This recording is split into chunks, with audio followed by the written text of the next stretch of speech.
DJ Manish Anjo.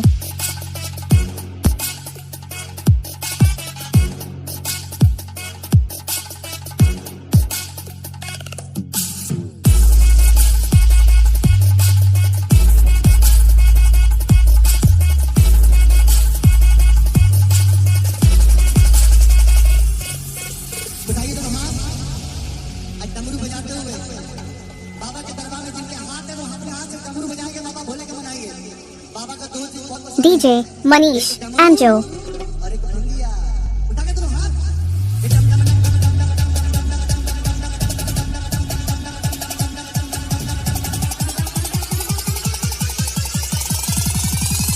3, 2, 1, let's go.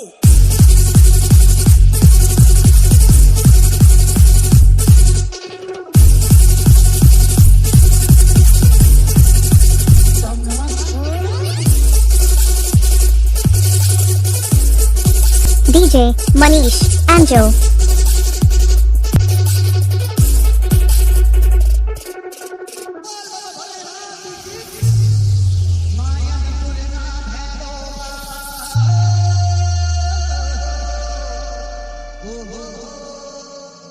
खड़े हो जाइए, मां के दरबार में जिनके पास पाँव है पूरे खड़े हो जाइए।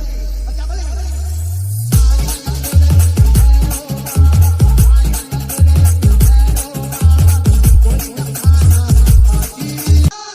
DJ Manish Anjo.